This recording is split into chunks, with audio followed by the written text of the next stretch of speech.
My name's Anna Greider with the Planning Department. And tonight we really hope to give you a very broad overview of what's in the draft planning document for Dickerson North, and point you to highlight some places in the plan where you can look for more detail. If you've called in but would like to see the video and the presentation and be able to use the Q&A tool, please log in via your computer from our study webpage, dickersonnorthstudy.nashville.gov. That way you'll be able to see the presentation. The meeting's also being recorded and will be available on our webpage tomorrow. So if you have friends and neighbors you think would be interested, it will be available tomorrow as a recorded option, and we will also be doing this exact same meeting next Tuesday lunchtime from 12 to 2. It's currently on the Metro Nashville Network Channel 2 and on their Facebook Live page as well if you'd like to share with any of your friends and neighbors. So to start with introductions, there are 4 council members whose districts touch the Dickerson North study area. They've all been very involved in the planning process and kept up to speed and given input on the plan. I saw that Council Lady Toombs is on the call. I'm not sure that she's able to speak, but she's present and listening to the call. The other council members whose districts are within the study area are Council Lady Van Reese, Council Lady Gamble, and Councilman Sean Parker. Planning staff tonight, and this is representing the team that's been working on this process since November. Harriet Brooks with the design studio at the planning department has worked hard on the character areas and the design scenarios that are illustrating what the future of Dickerson Road could look like.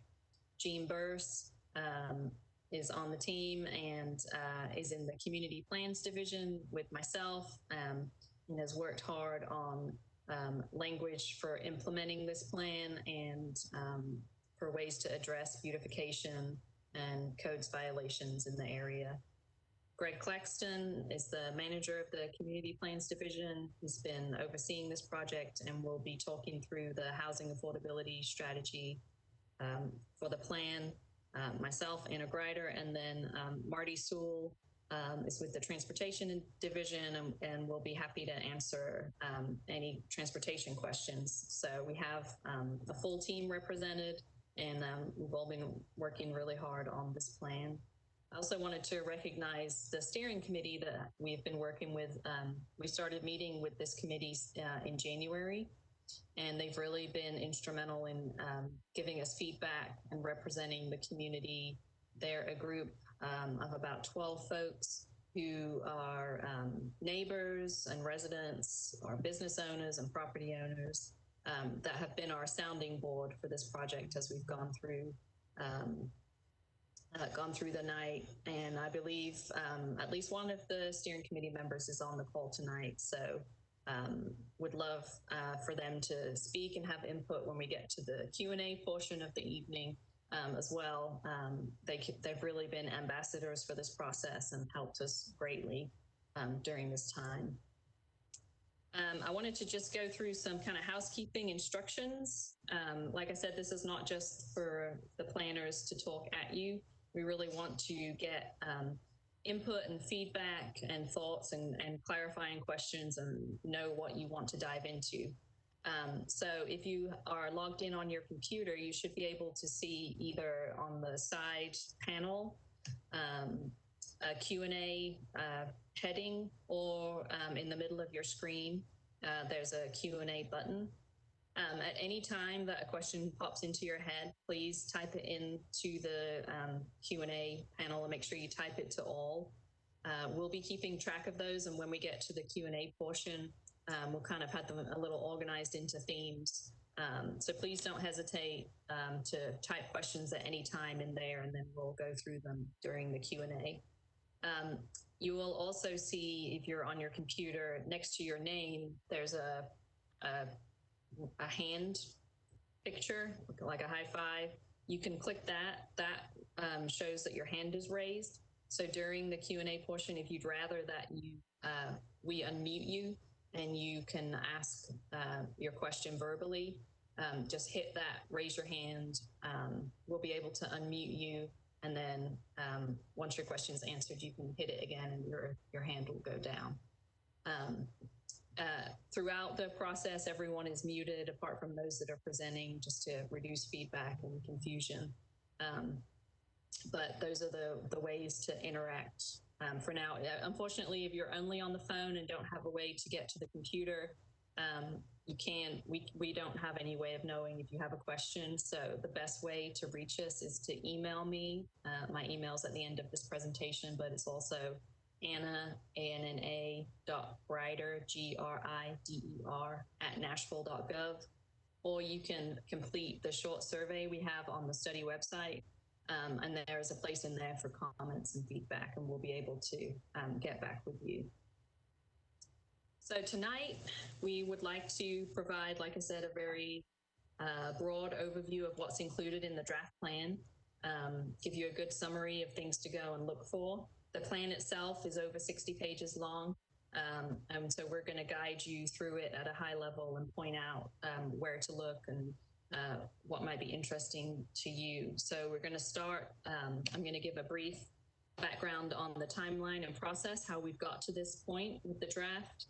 Then I'll overview what's inside the draft plan, and then we'll go into the plan itself and the 4 main headings and areas that we're recommending, the areas that we have recommendations for, and each member of the team will kind of describe what's in both of those. I'll briefly talk about what happens next after this public review period, and then hopefully the bulk of our time can be used for that Q&A time. So broadly, we started this project back in November, which seems like a really long time since COVID-19 has hit. That seems like a really long time ago. But we started by defining the study area and really deeply analyzing everything within the study area: land use, zoning, stormwater, topography, property ownership, a very deep dive into understanding the study area. We started to build the public process, and we formed that steering committee that I referred to earlier. At the end of January, we had a successful kickoff workshop. We had over 130 people attend that to really give us point out the issues and needs of the area and outline what they'd like to see for the future. We then had planned to do a week-long design workshop within the study area, which was unfortunately coincided with the arrival of the pandemic. So we switched that work to an online survey. We got over 270 responses to that, and using that data really helped craft the recommendations for the plan. Throughout this time, we've been meeting virtually with the steering committee to flesh out ideas and really craft the plan. And we're now in the public review period and hope at the end of September to take it to the Planning Commission for approval. So briefly, we had the kickoff meeting at the end of January. It was at Rocket Ship Elementary. That really allowed us to, that was our first in-person engagement with the wider community. It was a wonderful turnout, and we got great feedback about what people would like to see along Dickerson, and you can kind of see that in the word cloud.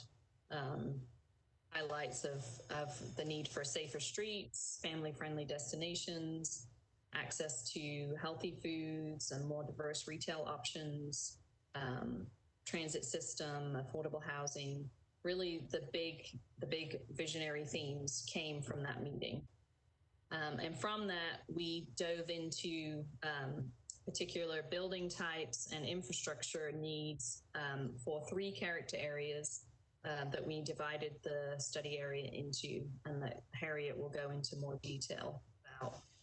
And that survey received a huge amount of response and great data that really went into shaping those character areas that you're about to see. Just a reminder, the draft that's out now, it just went on our website Monday. It is still a draft, so there is still time for input and edits, and that can be done until September 7th. So all of the details about the plan, the full copy of the plan, and the survey to provide feedback is on the study website, dickersonnorthstudy.nashville.gov. So if there are things you like and don't like, the survey and tonight is a great opportunity to give us that feedback. So what's inside the plan? The plan itself is broken into 3 parts. It's a visionary plan that sets out the future for what Dickerson aspires to be in 30 years' time. So it's long-term, big picture. We have part 1, which it really goes through the study area and the planning process itself, sets the scene for how we got to the recommendations. Then part 2 is the plan itself, the way that we organized the recommendations into character area guidance, a mobility plan, housing affordability, and beautification. And we'll go into some more detail on each of those shortly. And then part 3, implementation, which outlines the changes that are adopted with the plan, and then opportunities for the future and what we would recommend moving forward after this planning process is complete, what is worthwhile pursuing to really make this vision a reality. Along with the planning document are all the reports of the work done to date. So the first one is the community assessment report. That is where all that background data I was referring to that helped us on this study, on the journey during this study with the land use, zoning, topography, etc. That's all contained in this community assessment report. We then have a report on the kickoff summary, and on the kickoff event, and a summary of what we heard at the kickoff, and then a summary of what we received from the infrastructure survey. So if you haven't had a chance to participate in anything previously and you want to know what we heard, what we asked, those are great places to look. And they're also all available on the study website.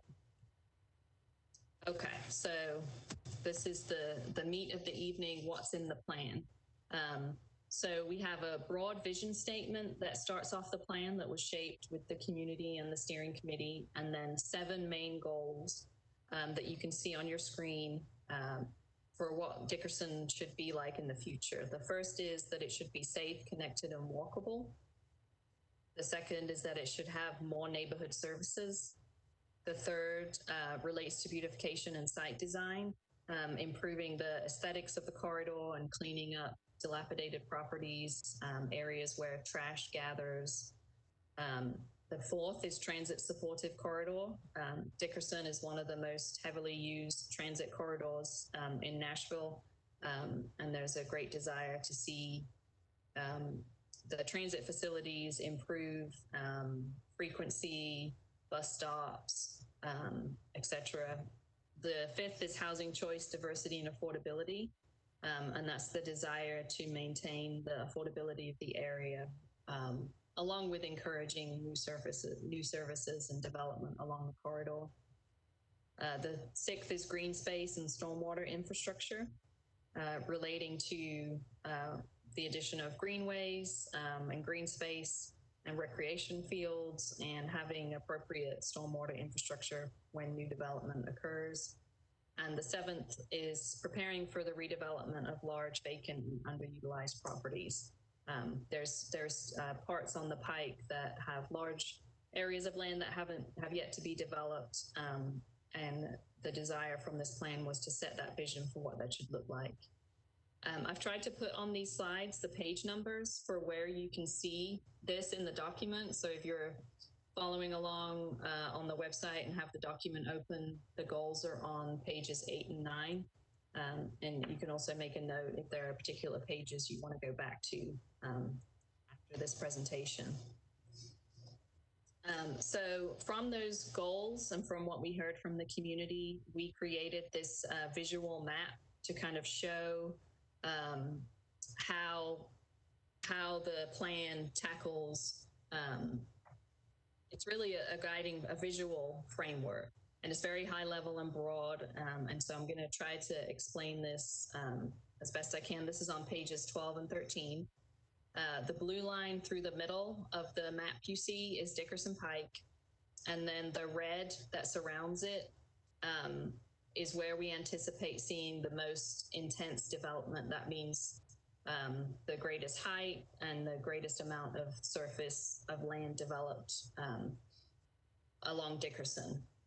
Those are also centered around two nodes. The first is at the Ewing-Broadmoor intersection, which is envisioned and desired to be a neighborhood hub of services, a place for the community to gather, an area where there might be a small grocery store and coffee shop and retail. And then up at the Skyline area, a more regional center with the already existing big box Walmart and Lowe's, but developing the out parcels of that area to continue to draw people and really use what is currently vacant land. So the red shows the greatest development intensity along Dickerson. The orange is the beginning of transitioning towards the yellow, which is predominantly single-family neighborhoods. So this is where we would expect development intensity to decrease slightly off the corridor and start to transition appropriately to the single-family neighborhoods. Back here would probably be more residential, and the height would be decreasing from the corridor. And then the yellow is predominantly currently single-family neighborhoods with space to develop more single-family neighborhoods.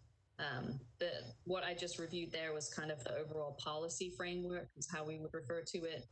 We also have other things on this map, including existing streets and proposed streets. The existing streets are the pinks that you see, solid lines.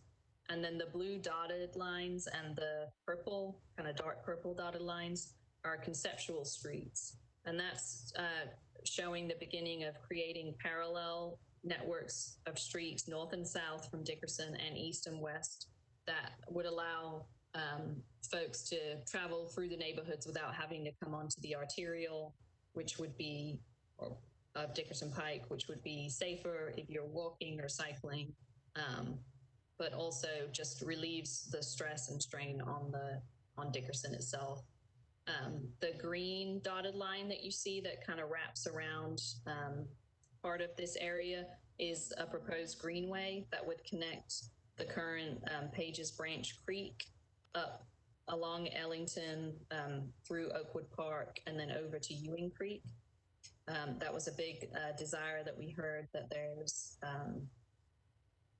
green space and greenway trail connections that could get you through the area without having to go onto Dickerson Pike. And this pages 12 and 13 for this overview. Following that, we get into the bulk of the recommendations in the plan, and we have those organized under the 4 main headings: character areas, mobility, housing affordability, and beautification. I'm going to pass the control over to Harriet, and she's going to go through the 3 character areas that were established during that the survey, the online building and infrastructure survey, and talk through the design scenarios to provide some more detail on that. So just bear with me. This is all still new tools. Let me pass control to Harriet.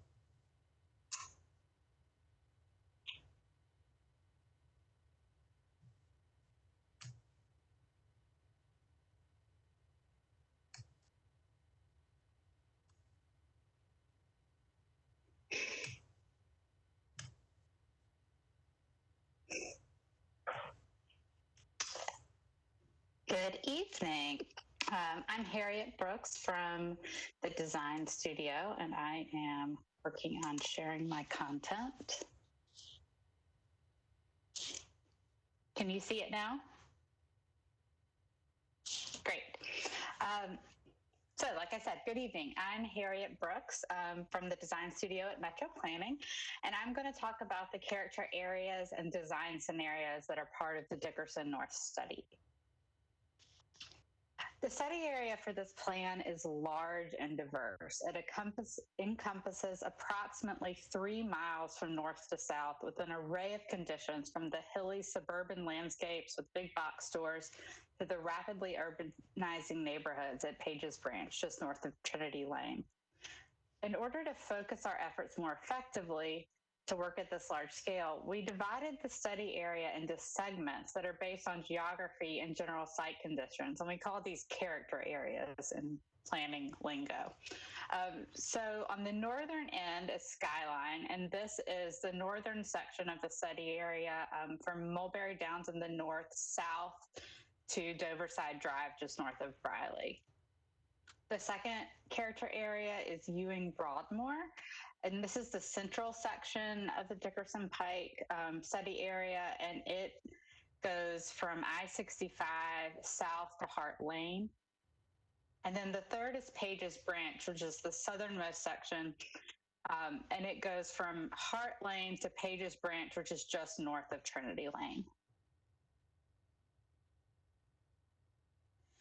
For the study, we conducted design scenario processes for 2 of the sites. The first is the Skyline site. That's where the Walmart and Lowe's is, just north of Doverside Drive on Dickerson. And then the second one is the H.G. Hill property that's on the northeastern segment of the Ewing Broadmoor intersection with Dickerson.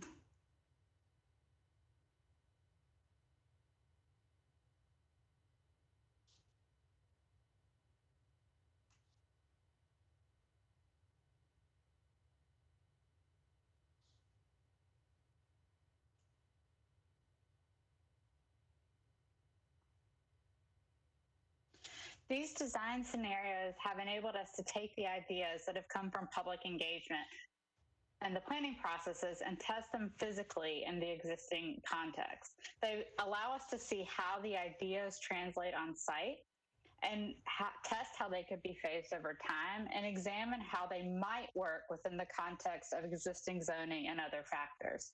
It's important to remember when we look at these design scenarios that they're just scenarios. They show how a site could develop over time if certain factors align, but they don't guide or enforce regulations on how the site will develop. So the first character area we'll look at tonight is Skyline. And as I mentioned, this is the northern segment of the study area. In our community engagement, community members outlined pedestrian infrastructure and open space as the most critical priorities in this area, as well as connectivity to retail. In Motion, Metro's transit plan envisions a future transit hub in this location that would offer convenient transportation for commuters and visitors as population density grows in this area over time. So these were the kind of factors that we are working with as the framework for our design scenario. The concept for the Skyline design scenario is a regional transit center that serves the daily needs of local residents with transit to and from work, retail such as groceries and pharmacies, and recreational and entertainment amenities like a park overlooking downtown. The phasing that I'll go through examines how this transformation could potentially take place on the site.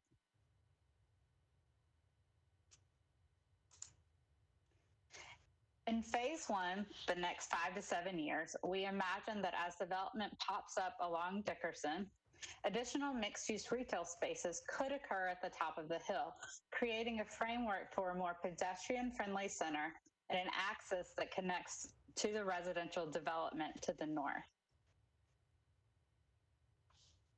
In phase 2, approximately 8 to 14 years, we looked at how the transit hub could work on the site and aligned that with infill that forms a connecting axis to Dickerson. And the transit center is the star kind of in the middle.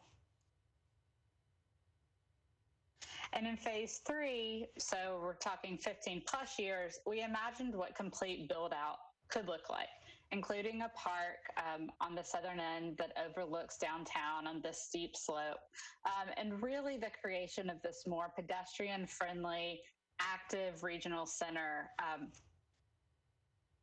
for the neighborhood. To wrap up Skyline, this design scenario complements already approved plans for the area, including an existing PUD that we use as a framework for phase 1 development.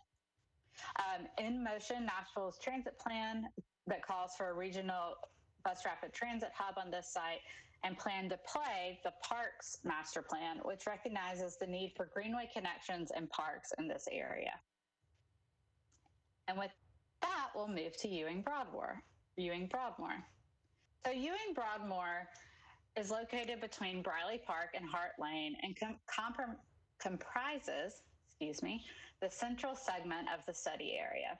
Our community survey noted pedestrian safety, flooding, drainage issues and blight along Ewing Creek, and lack of green space as priorities for the area.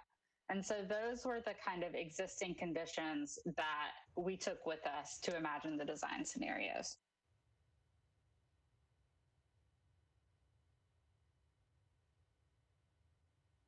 The heart of the study area is the intersection of Dickerson Pike with Ewing and Broadmoor Drives. The design scenario focuses on this intersection and envisions an evolution from a blighted crossing into a vibrant neighborhood node. Foundational to the scenario are two components: the restoration of Ewing Creek, currently piped underneath the SunTrust Bank site and Dickerson Pike, and the transformation to a more pedestrian-oriented circulation pattern.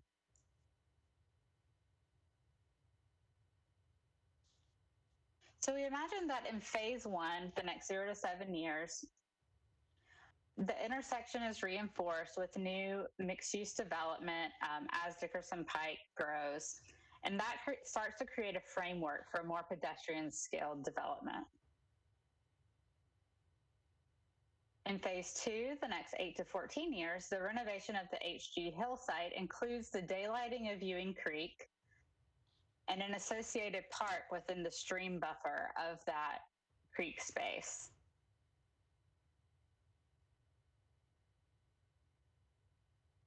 And then lastly, in the next 15 or more years, as this area grows and develops, the addition of townhomes and more small-scale multifamily development along this eastern edge will start to provide greater density and diversity of housing that really helps support the viability of the commercial uses on this HG Hill site and along Dickerson Pike.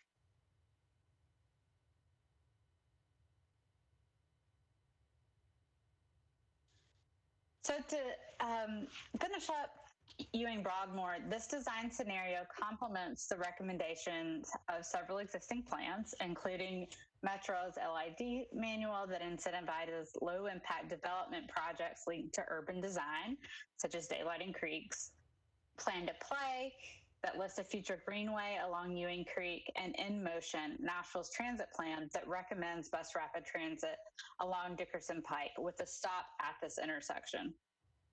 And I'll just conclude by talking about Pages Branch, the southernmost section of our study area from Hart Lane to Pages Branch, which is just north of Trinity. Pages Branch is characterized by smaller parcels fronting the corridor, including several tire and auto body shops. Our community engagement noted many of the same issues as Ewing Broadmoor, including lack of pedestrian safety and flooding and draining issues, as well as blight. Although we did not go through a design scenario process for Pages Branch, recommendations for it are included throughout the plan, including improvements for mobility and beautification, which you'll hear about from my colleagues. And with that, I look forward to hearing your questions in the Q&A. Thank you for your time, and I'll pass it back to Anna. Thanks, Harriet. As Harriet was saying, please be, I see some questions coming in on the Q&A, so please continue to add those as we go along, and I'm really looking forward to that part of the the night to hear your feedback and what you'd like more details on. So let me go ahead and get back to sharing. Okay, so Harriet went through those. So I'm going to give a quick overview of what's recommended in the mobility plan. So this was a huge part of this study. Mobility came up over and over as a big issue for this area. As the image shows, there's a large portion of the Pike that doesn't have sidewalks, that have bus stops that are in ditches that get filled with water during rainfall. The sidewalks not just lacking on Dickerson, but to the connecting neighborhoods. And so mobility was a very big topic. And so a large chunk of this plan relates to mobility. We have organized the recommendations within mobility into 4 different categories. Multimodal connections, which is essentially not just roads for cars, but sidewalks, crosswalks, bikeways, greenways, the other ways that people can get around. Transit, and we've worked closely with WeGo to match what they're recommending for this area in the plan. Access management, which relates primarily to driveways. If you're familiar with the area, you know that most of Dickerson Pike along here is like a continuous curb cut where you can turn in and out all the way along the Pike. That's makes it really difficult for pedestrians because you never know when a car might be coming in and out. So that was a big topic for this plan. And then greenways, as I showed on the conceptual framework map, creating the opportunity to create a connected greenway through this area was very valued by the community to provide green space and another connection through the area that wasn't just via the car. And so this is on, let me go back to pages 34 to 43. So almost 10 pages of the document is the mobility framework.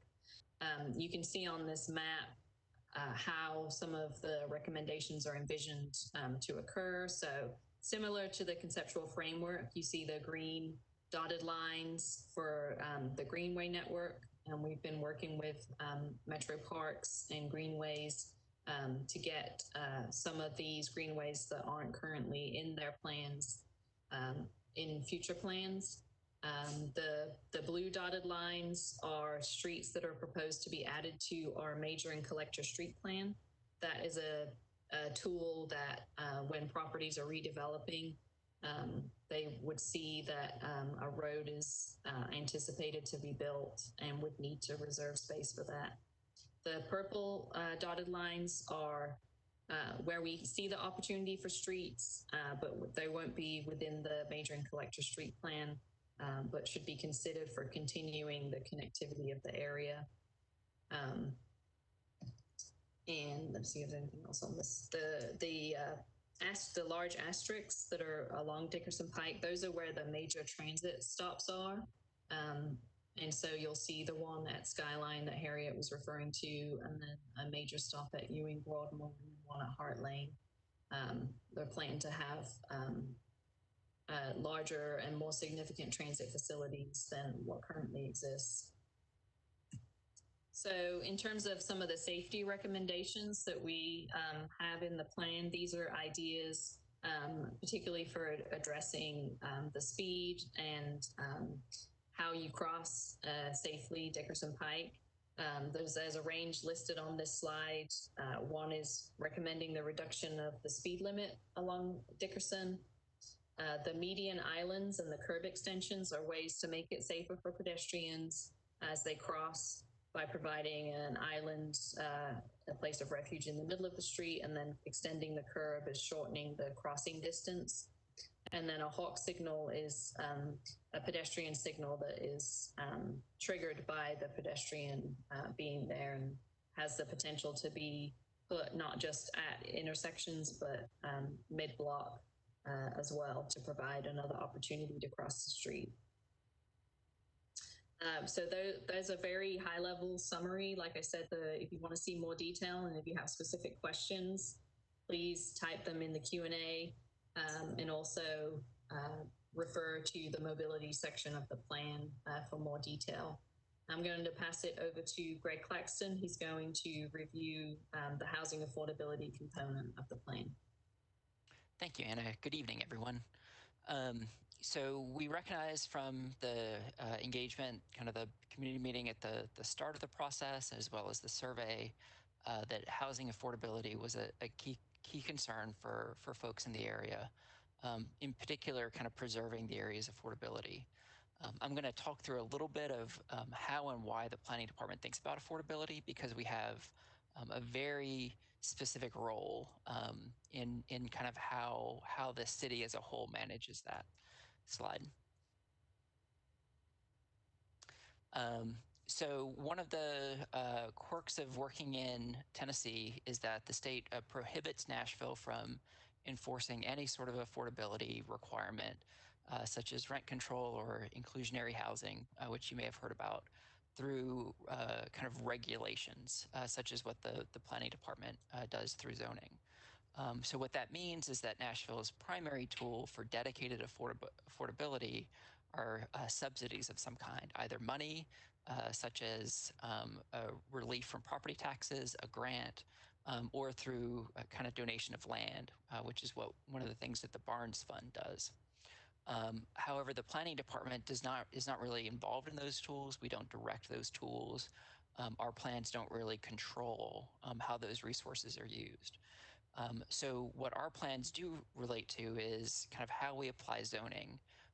And in particular, we use that to think in the long term about how the market is able to match the supply of housing, how many homes there are, how big they are, kind of how they're oriented and placed around different parts of the county, to the demand for housing.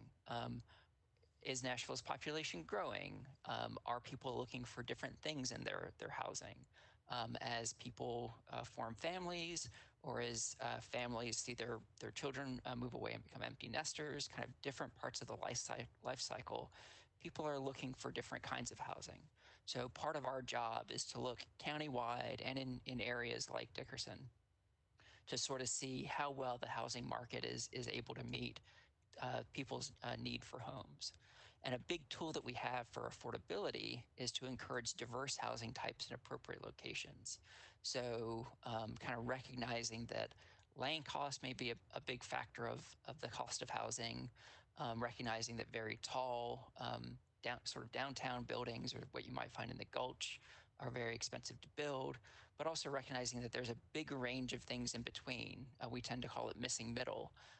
That are a much more affordable form, lower scale, less of an impact either for transportation or kind of people feeling that large buildings are too close. They're a good opportunity to provide affordability in a lot of different places throughout the county without having a really big impact. Anna, slide. And so what we have in the affordability section of the plan isn't a separate set of recommendations. Instead, it's a way of thinking about how the other parts of the plan function. And in particular, how they relate to the ability of this corridor in this area to provide different kinds of housing. And so what we do is talk through how the framework plan connects to kind of the ability of the planning department to allow developers to build different kinds of housing in different places. And so what we start with is on the corridor itself, on Dickerson Pike. That's where it's most appropriate for kind of the greatest density and walkable urban form, especially close to those major transit stations that Anna just mentioned. And then, as she mentioned earlier, we've got kind of a transitional area that's near the corridor, but may not be directly on it.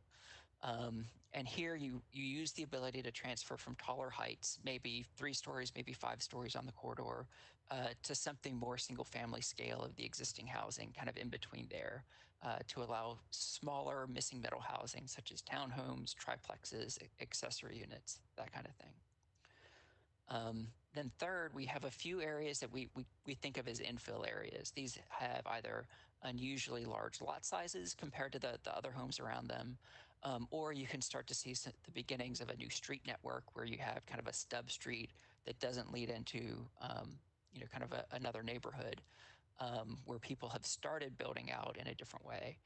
those are areas where you could add some additional infill housing as well. And in fact, that's one of the key mechanisms by which we get those conceptual streets added, is as those convert to infill housing, the ability to bring along and build the infrastructure as they go is kind of a key thing that ties the housing and the mobility plan together. And then last, there are a number of kind of smaller and larger mobile home parks in the area. We've identified those as neighborhood maintenance, partly to recognize that they are an important source of more affordable options for people right now. But also, as the market reaches the point where there's a lot of interest in redeveloping them, it helps to ensure that there's a community conversation between neighbors, residents, and the property owners about how that redevelopment happens and whether there's an opportunity to maintain some affordability going forward. The last thing that I want to note is, as with a lot of our recommendations, these things do a lot of different things together. So the way that we build out the mobility network in infill areas, one of the things that we're also doing through this strategy of adding more homes, adding greater density along Dickerson Pike itself, is that also helps to build the market for additional neighborhood services such as grocery stores, small retail, that kind of thing, which was another critical component we heard from public feedback. Next slide, and then I think I'm done. Thanks. Yes, thanks, Greg. And Jean Burst is now going to talk through the last portion of the recommendations in the plan, which is beautification. So thanks for sticking with us, and over to Jean. All right, good evening, everyone. I'll just talk about beautification briefly. Next slide, please, Anna.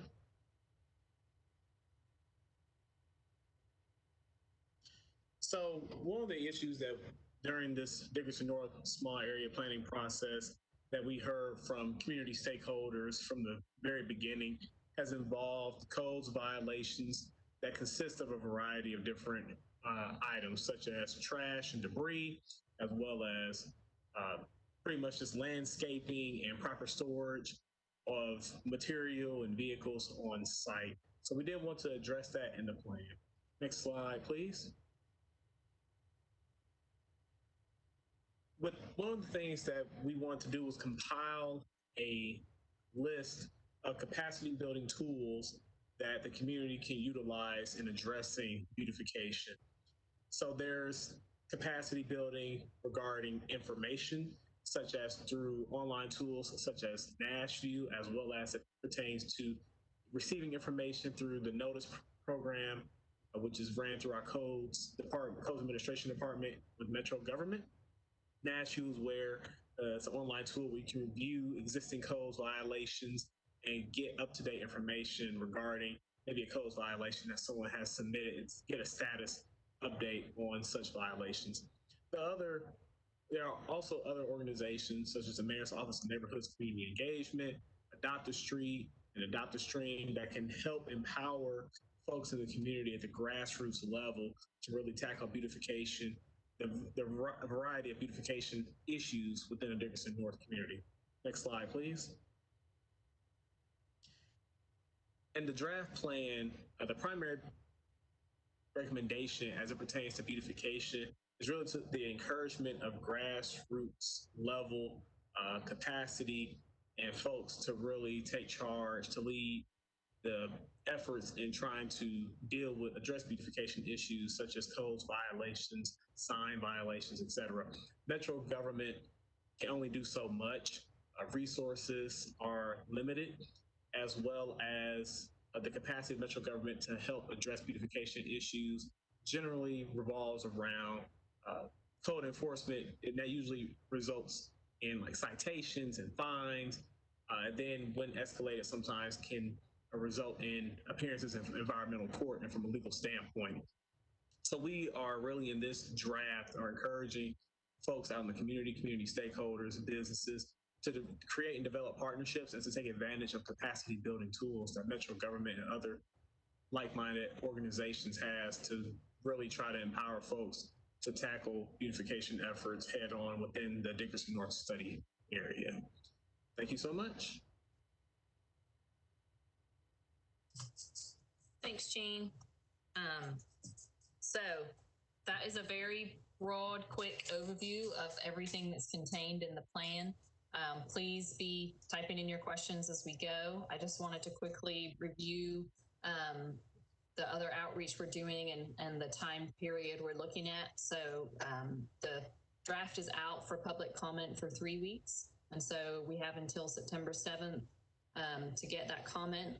The best way to do that is completing the survey that's on our website. The website will also have some short YouTube videos coming soon that summarize each of those 4, the character areas, the mobility, beautification, and affordability. We have another one of these virtual meetings on Tuesday lunchtime, and then a drop-in virtual open house, which is will be open for 6 hours the following Tuesday, September 1st, for folks to just drop in and ask specific questions of the planning team. If you know people in the area who do not have a computer or access to a computer or would rather see a paper copy, you can contact me and I'll be glad to get them a paper copy. And we hope to go to the Planning Commission on September 24th. So if you'd like to continue following the process, that's the current timeline. So now we get to the more interactive part, the question and answer portion. Like I mentioned before, everyone is currently muted if they're not presenting. And so in order for us to know if you'd like to verbally ask a question, please click the raise your hand button. And you can do that now. Now is a good time to do that. If you'd rather type it in and have us answer it that way, please use the Q&A box at either the bottom of the screen or the side of the screen and type that in there. I'm going to have Greg, he's been keeping track of the Q&A. He's going to guide us through kind of the questions we've been getting, and the planning team will do our best to respond to each of those. All right, thanks, Anna. So the first question we got was about the framework plan. That's kind of the broad idea of how different parts of the study area relate. And that is, what heights and densities are appropriate for the orange transitional areas leading to the neighborhoods? All right, I'm going to get back to, okay, so I believe it was on this page where we talked about the intensity of development predominantly being in the red area, and then the orange beginning to transition to the single family neighborhoods. So if you're familiar with any of the other planning studies and documents we've put together, very often we'll have specific building heights, zoning categories, and bulk standards and types and locations for where those things are appropriate. With this study, it's a little different because we didn't view or hear from the community that the existing land use policy was incorrect for most of this area. And so the existing policy that is in place right now is what is appropriate, and the zoning categories within the appropriate zoning categories within the policy is what is appropriate. So for much of the orange area that you see is neighborhood evolving, and that lists appropriate zoning categories. We do have within the document areas within the document where we have implementation language that refers to where more intensity or density than what is an appropriate zoning district might be appropriate. And we do specify locations for that, and the trade-offs that the community might be willing to make for greater height, which would include providing greenway connections, improving sidewalks and crosswalks. And Jean, in particular, has worked on that language. I don't know, Jean, if you have anything else you'd add to my answer there on the orange transition area and what appropriate heights and densities would be.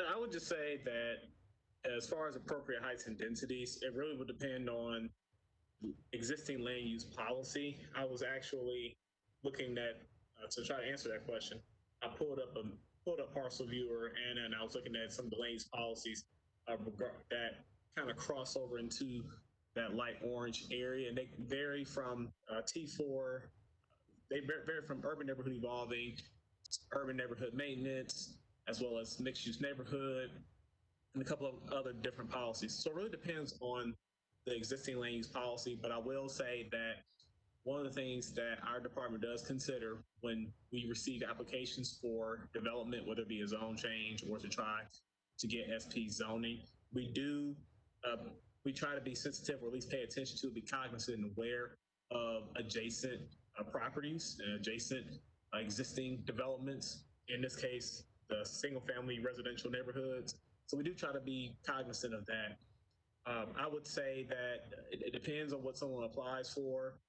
If I had to put a number out there, to throw a number out there, don't hold me to it.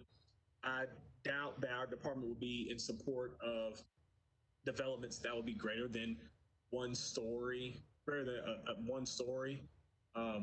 When it comes to development applications and proposals adjacent to single-family residential neighborhoods in this context, there's a lot that goes into it, but I would be surprised if our department would be in support of, and I would be kind of surprised if a development were to be built, like 3 or 4 stories high. That would be, I think, uncharacteristic in this context, given the fact that this plan is encouraging development and intense development, or bigger buildings, if you would, not necessarily huge buildings, but larger buildings are going taller in height. Really focus and pushing those and keeping those along Dickerson Pike and as close to Dickerson Pike as possible. So I think anything above 1 story would seem uncharacteristic in this context to be located right smack dab next to the interior of the neighborhoods. All right, so the next couple of questions relate to the skyline character area. So the first is about the conservation easement on the backside of Walmart and Lowe's, and whether that can be used for a park, or must it remain undisturbed and a park go elsewhere? Okay, I was hoping to pull up the scenario. So Harriet, I'm gonna pass control to you again. If you can pull up. I could also chime in as well on Okay. that. You want to question. Chime in while I'll pull it up and you go ahead and start. Sure. So to the question about, okay, can the conservation easement on the land behind Walmart Lowe's be used for the park? I did some quick research here. I can't share my screen at the moment, but what I did was I pulled up, there's a plat associated with the Skyline PUD, that area over there. And I think what the question is pertaining to is there is a I'm now the presenter. All right. Give me just a second. Share my screen. Okay, awesome. So y'all can see, should be able to see what I see. Mm-hmm. We can.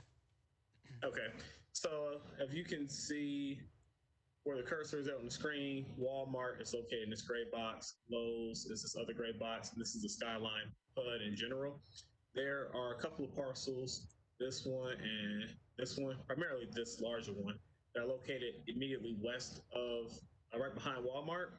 And so what I did was I pulled up the final plat, or the subdivision plat, and forgive me if I'm speaking nerdy or wonky for anyone, but basically subdivision plat, final plat is what subdivides land and create legal jurisdictions for parcels of property in Nashville, Davidson County. So what the number 1 is, that is where Walmart is located. The larger parcel behind is a dedicated conservation easement for open space. So initially, when it comes to conservation easements, generally speaking, that's where those are opportunities where you're talking about spaces and property and land where they're located in environmentally sensitive areas, or could be dedicated for recreational purposes. With this one, initially I was going to say yes, but I'm not quite sure because in this instance, I also pulled up the council ordinance or the law as it pertains to that particular planning and development in that property, and that open space and conservation easement may be part of a land trust. I'm not sure what the name of the particular land trust has been assigned to, who's managing it, etc. However, it could be an opportunity for park space on that easement. It would just take some more research and some digging to find out.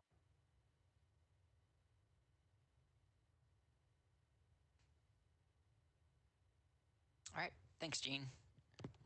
Anna, did you still want to go to Harriet, or I think that covers kind of the status of that area? Okay. Yeah, I thought that you said there were two related to Skyline, so I thought maybe we needed to pull up the scenario, but if we don't, then... No, the next one is related to Skyline, but it's more of a mobility question. I'm a homeowner in this area. Would the addition of a noise barrier be an option for neighborhoods directly off of Briley near Walmart? This would be due to the increase in highway noise. Marty, can you speak to kind of our ability to add noise walls off Briley? Yeah, that would be the Tennessee Department of Transportation would be brought into that, but that's an issue that we could take to them so that they could consider it for their program. And we've been meeting with TDOT occasionally during this process to check in on the direction of our recommendations, so that's something we can discuss with them the next time. And then the next one, these are transitioning to a couple of questions about infrastructure as well as the large lots and affordability that I mentioned earlier. It's kind of a cluster that seem like they go together in terms of how we envision some of these connections getting made. The first is, how do the conceptual streets get added and when? And are there required property purchases? I could speak to that if you want, Anna, a little bit.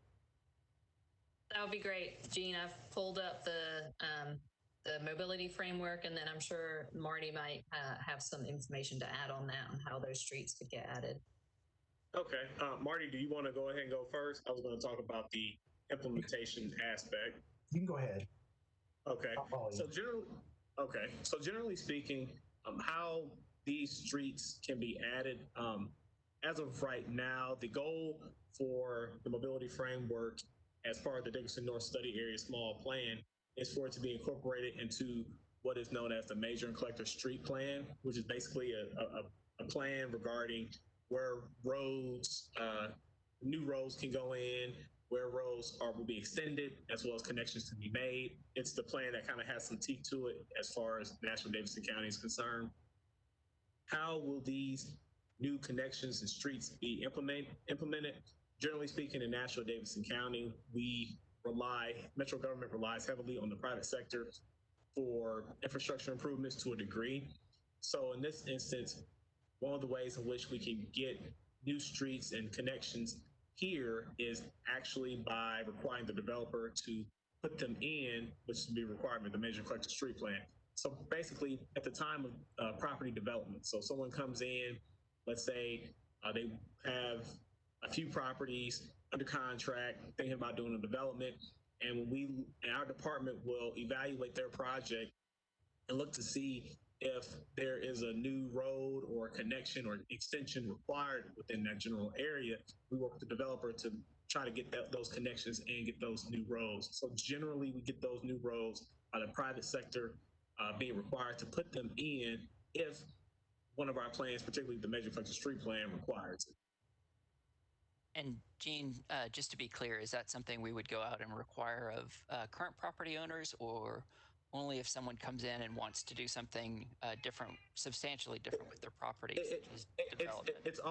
It's only at the time of development. So for current property owners, we're not going to force you to put in new streets. It's when, let's say, you sell your property to a developer and they want to do some big project, and only really even then if the Major Collector Street Plan or other plans within Metro government require new road improvements, but only at the time of development, not before, just at the time of development. Marty, was there anything you wanted to add to that, or did that cover it? I think you covered everything. Good job, Gene. All right, and that's kind of a couple of these questions get to kind of, are we requiring people to do something? Are we kind of, requiring property purchases or forcing people to sell? And that's not the case. What we look at is kind of what are the opportunities where someone may want to develop their property in the future, or they may want to sell it. That wouldn't be a requirement. Only if you come in and want to do something, then we start looking at what kind of infrastructure or what kind of changes are necessary. Similarly, we had a question about the greenway system, and would the proposed greenway go through people's yards, and what would be the time frame for that? It depends on exactly the lot configuration. Sometimes the greenways kind of in areas like this come about after kind of homes have been bought out through the flooding home buyout program, or again, as properties redevelop, there's an opportunity to reserve some space for that. These would be very long-term greenways. There are some connections that are a little bit shorter term that are already in the Parks Master Plan greenway element. That we're proposing to add would be fairly long-term. I don't think that there are any near-term plans for those. I would like to add to what Greg said as far as addressing the question, will greenways cut through someone's backyard? So, if I have a home in this area, I'm like, hey, you guys trying to put a greenway in my backyard and I don't know about it. One of the things I will say is that it depends. So going back to a few questions, back to the conservation easement behind Walmart and Lowe's, that big area, can that area be used for a park? If one way, the conservation easements are pretty common, and a lot of times they are incorporated on the final plat or the piece of paper recorded with the Register of Deeds office that shows, your property, lot configuration, how big it is, etc. And sometimes there'll be a conservation easement on there. If I were living in this area and I owned a house that I lived in, and I'm like, hey, can you guys put a trail in my backyard? I wonder if that will happen. I would go look at my plat or look at the plat that's been recorded on my property to see if there's a conservation easement. I would check that and then also check it against this draft plan, because those easements are placed for a variety of reasons, but one of those reasons can be to put in greenway trails, because that is basically the dedication of property legally that can be used for greenway trails. So if you want to know if it's going to be put in your backyard, check the final plat on the property that you own or live in within this area, and also check to see if it's in a location that this plan identifies. And I would just add just on the greenways, because it's a topic right now. There is a portion, particularly in the southern area, that is shown that runs through a TVA easement. So there's a large area that the Tennessee Valley Authority has an easement for their power lines. And we're beginning to see across the country the opportunity to use that land underneath for greenways. And so it's in collaboration with TVA. So rather than being in someone's backyard, it's under a power line. And the Parks Department and the Greenways Commission works really closely on easements and negotiations with folks who may be interested in allowing greenways through their properties, or like Greg mentioned, the flood buyout program that Metro Water operates also is an opportunity for people to move away from areas that might flood. So we see the potential long-term for a greenway system, but again, very long-term, and nothing within this plan is forcing anybody to do anything. These are opportunities that will come along as areas redevelop, that show developers what the community wishes to see in the area. I think we can go to the next question. All right, thanks, y'all. So the next question is on property taxes. And it starts off, I feel that current plans will address a lot of the needs of the neighborhood, which is nice to hear. I am in agreement on this point. I'm wondering what effect these changes will have on property taxes. Anna, would you like to take that? Not really. I'd like Jean to take it. I'll take it. Sure, why not? Thank you. Jean's much more eloquent on these things than I am. So I'm not a tax expert. However, I would say that we never know what the taxes are can be a hot button issue, and can be politically, let's say, have a lot of energy around them. We don't know. So generally speaking, yes, this plan, like other plans that you've seen as it pertains to Nashville, but really across the country, this plan is calling for infrastructure improvements. It's calling for new development. It's calling so the things that it's calling for the things that the community has stated that it wants: improvements, greenways, etc. So a natural inclination is, oh man, if we're going to get all these bells and whistles and all these cool things, then taxes are probably going to go up. Well, that's a political decision. That could be, that's up to the Metro Council, as well as, you say, my property value is going to go up. I'm going to pay more in taxes. That's another way your taxes could possibly go up. Myself, nor any of my colleagues will tell you for sure that your taxes will go up. We honestly do not know. All we do know is we can work with the community as we have been to put together a plan that addresses some of the community's needs and wants as it pertains to Dickerson North. We don't know if your taxes will go up. We don't know. We don't know if your property value would even go up or go down or move in either way. We don't know.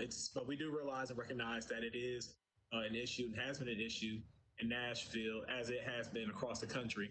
So, but to answer your question succinctly, we don't know. We will tell you that many of these improvements, we'll tell you that's a substantial amount of these improvements that the community has said that it wants is on the private sector, given how Nashville Metro government operates and is structured, and being reliant upon the private sector quite a bit to get improvements, including greenways, including sidewalks, including some of the infrastructure improvements. Not all, but relies upon the private sector for a good chunk of it.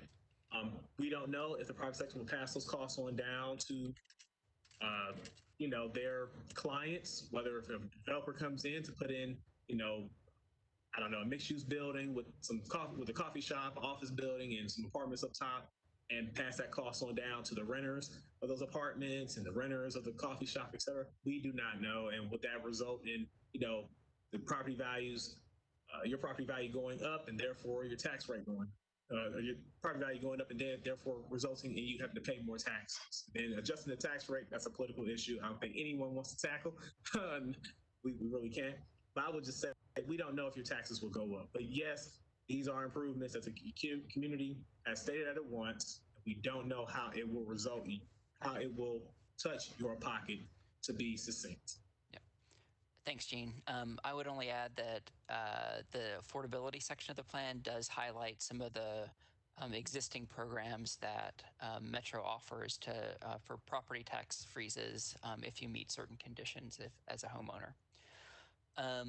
The next question, I think I answered this in the Q&A, but in case the person who asked it missed it, is Brickdale in the area, included in the study area, and it's just outside. But obviously, if you're a stakeholder and think of the future of Dickerson Pike is important to you, we welcome your feedback. Another one that I tried to address in the Q&A section, in the Q&A box, because I don't have any information on it, is the status of the plan much further down Dickerson Pike to drill under the interstate and connect Gray Street with the proposed River North development. I don't have a current status on that, but if you want to follow up with us outside of this, we can see if we can find anything more updated. Marty, for the mobility, or Marty or Anna, for the mobility plan, we had a question: when we address transportation, are we also considering new types of transportation? Anna, do you want to start with that? Well, before she does, I was going to maybe ask for a clarification. Is he referring maybe to the autonomous vehicles and that type of technology? Or if we're talking about that, that's certainly a different story, but certainly we were considering, not that transit and walking would be new modes, but certainly introducing better infrastructure for that, for walking and biking, slowing signals, and slowing the speed limit, that sort of thing. Yeah, if y'all want to talk through for a moment, and we'll see if Kenneth wants to provide a follow-up clarification in the Q&A. Yeah, I was thinking, Marty, that he was probably talking about, we're going to reconsidering like bus rapid transit, light rail, then also, like you said, autonomous, basically all the above.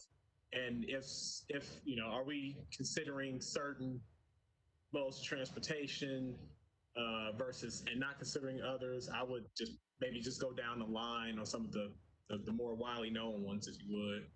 That's my interpretation of that question.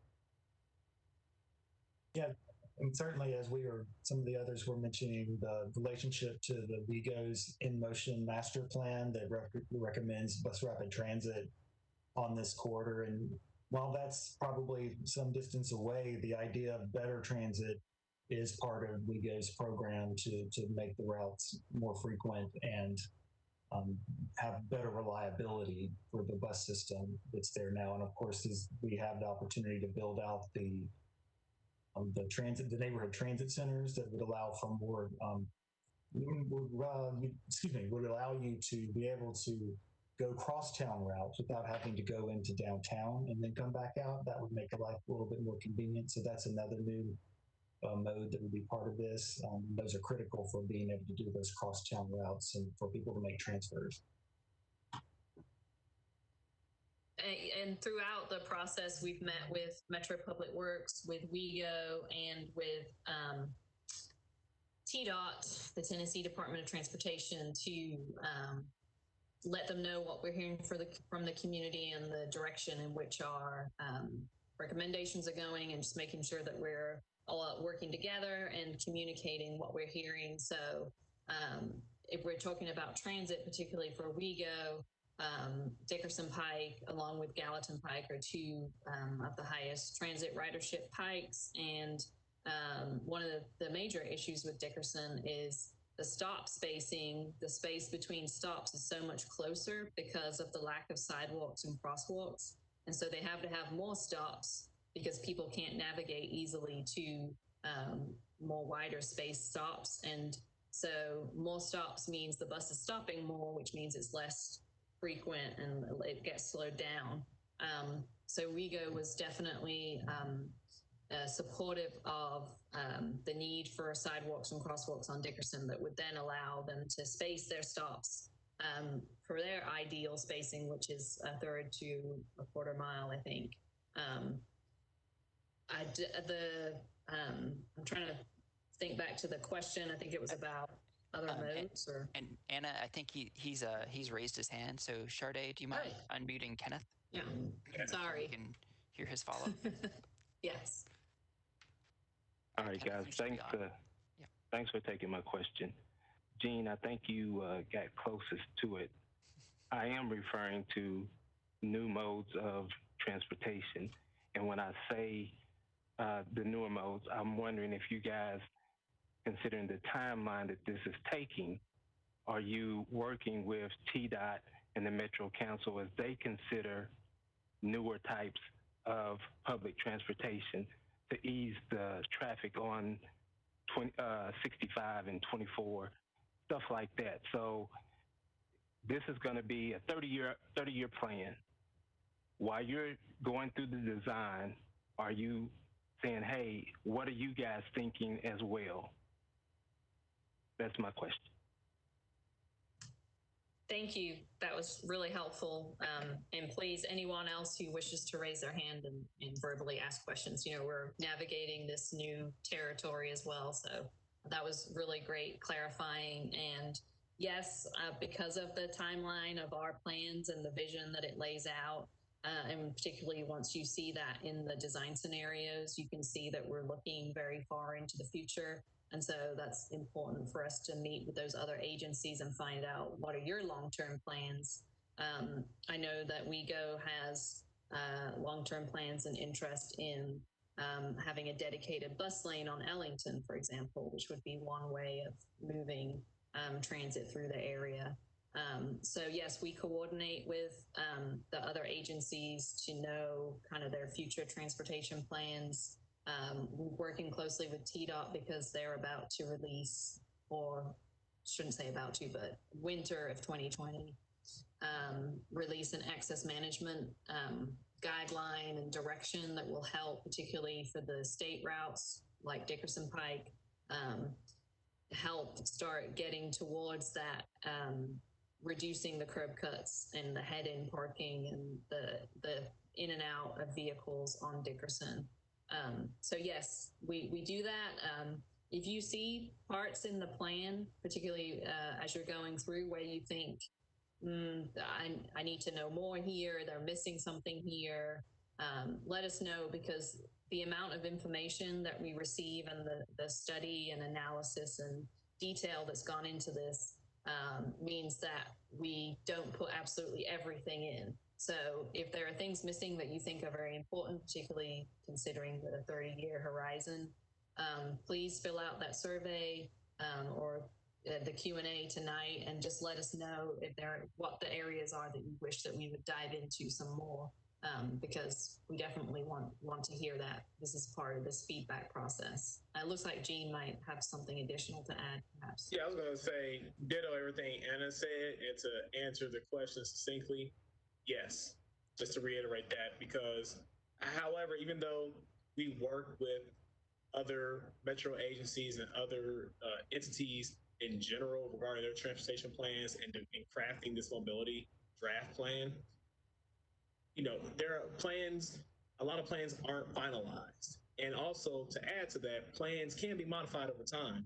So assuming if and when the Dickerson North Small Area Plan is approved and adopted, this plan can be tweaked and modified later on, particularly the mobility aspect. So as Anna mentioned, there are other agencies and entities that have their plans, TDOT. We know that the mayor is having a transportation plan, I think it was recently talked about in the media recently. And so we do the best that we can to talk to these other agencies, say, hey, what do you guys have planned? Hey, what y'all got planned over here? And we try to take their thoughts at that point in time into consideration and try to mold those as best we can and incorporate those to the best of our ability within the mobility plan. It's not going to be perfect. It never is. However, plans can be modified over time. Nothing is static, nothing is written in stone, but plans can be modified even once adopted. Thanks. And we had one additional follow-up on this one. Marty, is light rail a consideration for Dickerson? Light rail has not been it's been evaluated in various planning or processes in the past, but that has always been bus rapid transit has been the most high capacity transit technology that's been considered for Dickerson that would be appropriate. Thanks. And then Anna, we have a question about, I think, how to think about, kind of how where the plan goes from here. Will the process? Sorry, let me start over. Will the process, when it starts, is it soon or is it a long range process? Like how should people think about the time frame for some of the changes that we're recommending? Yeah, that's a great question. As I mentioned, we're hoping to go to the Planning Commission on September 24th. At that time, the Planning Commission will consider the plan, hear community input after we've presented the document to them, and then should they adopt it, it becomes the plan for the area. Upon adoption, whenever somebody comes into rezone, this will be the document that the planning department will review the rezoning request against. And so it may be that over time you see the recommendations become implemented. If, for example, a very large piece of property were to come in to rezone, you may see changes more quickly because they have a large piece, and you'll see whether they're requested to build a street or front on a new greenway or help improve Ewing Creek, for example. So even though the vision is long-term, it anticipates incremental development, because it's not that Metro government's going to come out and suddenly redevelop the entire area. As Jean has mentioned, it's based on property owners coming or developers coming in at each time and having it implemented. So once the plan's adopted, this is what planning applications will be reviewed against. It depends on how many applications we receive and then how quickly they end up actually being developed. Hey, Anna. I was wondering, continuing with that question, could you pull up the implementation table in the plan? I think that would help as well, and we can kind of like read it off a little bit for the folks who are called in only.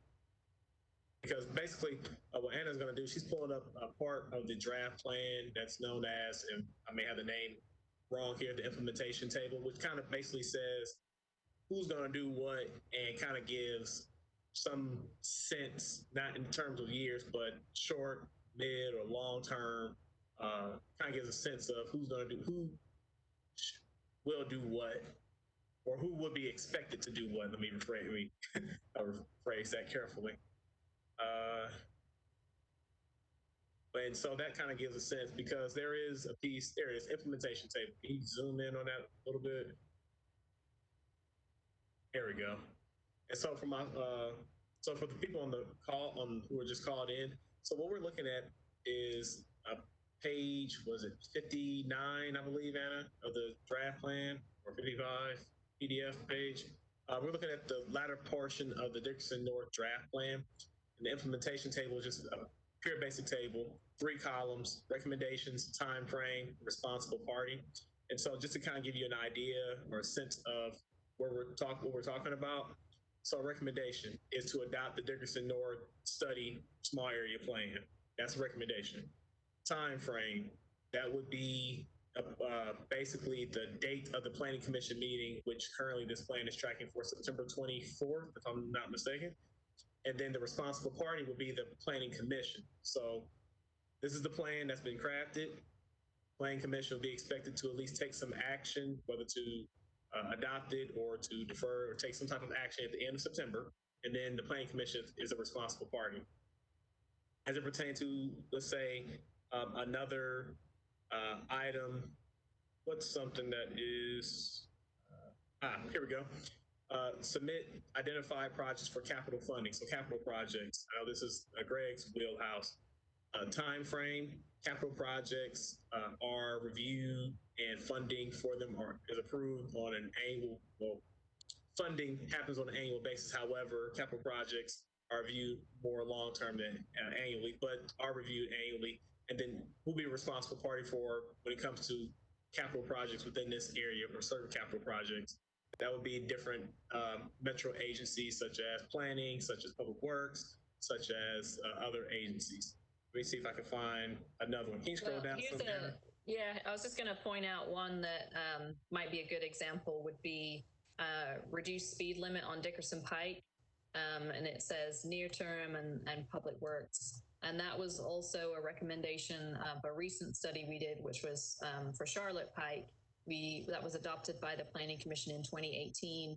And this year it was approved for a reduction in speed limit within the segment that we had recommended in the plan. So I hope that helps kind of give a little more picture. We do have, and I know we didn't cover implementation in the presentation, so I appreciate the question about that. We have a list of recommendations and the agencies that we would work with to put those in place. So a near-term one could be if there's community support and council member support and interest in reducing the speed limit, that could be a near-term recommendation that's taken to Public Works and the Traffic and Parking Commission. All right, thanks, y'all. We have one more question, one more sort of process question. Will the plan be submitted as a whole or in parts? The plan will be submitted as a whole to the Planning Commission on September 24th. So the document that you see on the webpage is the draft currently. Anything that is changed from the draft version that's out now to the version that goes to Planning Commission, the changes will be highlighted on the webpage in a document that shows the feedback we received, whether something was changed or not, and why. And so it will be taken to the Planning Commission as a full, as the entire plan. The Planning Commission may wish to discuss certain aspects or pull out certain things, but what will be presented will be the full plan. And Anna, we have a follow-up question on the corridor design overlay from the implementation table. We currently listed that as a long-term time frame. How long is long? Would it be the length of this plan? And would it include the southern portion as well? So the southern portion also has the recommendation for a corridor design overlay. And Anna, can you clarify what you mean by the southern portion? Sorry. Yes. For some reason the dog has now decided this is a good time to go crazy. The Dickerson South was the study that went before this Dickerson North study. When we were initially looking at all of Dickerson Pike, it was more manageable to break it into two. So Dickerson South was a study that looked from Spring Street, close to downtown, up to Trinity Lane, up to the southern boundary of this plan. It was adopted by the Planning Commission for the most part in June of last year, with some changes in February of this year. Within that plan for that southern portion was a recommendation to look at a corridor design overlay. It's an overlay tool that is relatively new to Davidson County and sets standards for signage, building facade, and landscaping along corridors within the county. It's something that would be go through both Planning Commission and Metro Council. And so when we say long-term, it's long-term because it would require community engagement and sign-off and discussion. And it would make the most sense, we would feel, to go hand in hand with one for Dickerson South. It's something that I've spoken to all the council members about. I do know Council Lady Toombs is on the call right now. I'm not sure if she wants to speak to that or to anything else, but yeah, I think she might be able to unmute herself for sure. Yeah. And real quick, Anna, Marty, could you speak to the CDO that was proposed for Dickerson South? Because if I'm not mistaken, I'm not sure if a corridor, if the CDO for Dickerson South has, I'm not sure where that is in process thus far. Can you speak to that? In terms of trying to get one established, is that the question? Yes. Yeah, trying to get one established. Has there been, since Dickerson South has been approved, an approved plan, has there been any movement to get a CDO established? I'm not aware of it, if there has been. I know that, well, I'm not aware of one, no. Yep. Hi, everyone. This is Greg. I don't believe we've started work on that one yet. We've been working with stakeholders on Gallatin Pike to establish one over there. That got started a little bit before Dickerson South wrapped up. So when we say long-term, we probably are talking in terms of years. We're trying to just to provide a sense of, like, when we say long-term, how long is long? Are we talking, Dickerson South was approved last year, another portion was approved earlier this year. So it's been at least a little more than a year, or about a year, since Dickerson South, for the most part, was approved. And even that small area plan, there hasn't been a CDO established thus far. So long-term, we're talking generally years. That's right. And let me see. I don't see any other questions right now. I'll give people a moment to see if there are any things they have to wrap up. As Anna mentioned earlier, this is kind of the first step, the first week that the plan's been out. So you'll have. Hey, Greg, I think Councilmember Toombs is on. Okay, fantastic. Yeah, she is. Hi. Good evening. Hi, Council Lady. We can hear you. Thanks for joining us. Oh, no problem. I didn't have anything to add to the presentation, but I did want to speak briefly on the property tax question that was earlier. Because I know that when folks see development, they think of other parts of the city where people have been priced out, and so they start getting a little nervous. And the answer from Jean is correct. It depends. But I want you to know that when the property assessor is assessing the value of property, they're comparing like to like. So if there's a apartment building that goes up, near your property, you're in a single family house, those are not necessarily going to be compared to each other. But if there's land being bought up near you, that could potentially raise the value of your land. So just because you see development going up doesn't necessarily mean that your property taxes are going to skyrocket. That's part of the reason of concentrating the development along the corridors and having neighborhoods be neighborhood maintenance, so that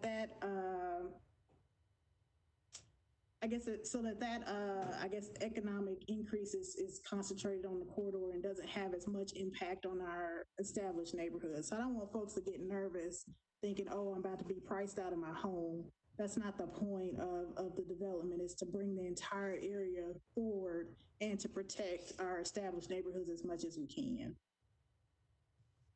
Thank you, Council Lady. Appreciate that. And that was a great clarification and really kind of a good summary of how we were trying to show on the conceptual framework, the focus on Dickerson and the improvements and redevelopment of Dickerson itself, and the preservation and maintenance of the surrounding neighborhoods. So I hope that helped answer that question. So I will wrap us up if there's no other questions or hands raised. As Greg was saying, this is just the first week that the plan is out. So please, I thank you all for sticking with us and attending this meeting. Please spread the word with your neighbors and your community. We really, despite the pandemic, we really want to get as much involvement and outreach and engagement as we can. My email is anna.grider, Grider, @nashville.gov. If you know of, say, for example, an apartment complex or somewhere that may not have received a notice or information about the plan, and you think that we should get some information to that area, or paper copies that need to be disseminated, or areas we can post flyers, we really need everybody's help to get the word out. So please email me and encourage people to go to our website if they're able to and fill out that survey. The survey is probably a 2 or 3 minute survey, and it's a great quick way for folks to give us short feedback and input, and we're really taking into account everything that we hear. So with that, I will wish you all a very good night. And I hope everyone stays well. And this concludes the meeting. Thanks, everyone.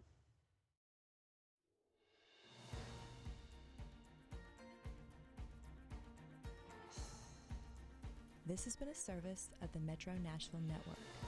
If you would like to see this presentation again, or for more information about this and other programs, visit nashville.gov.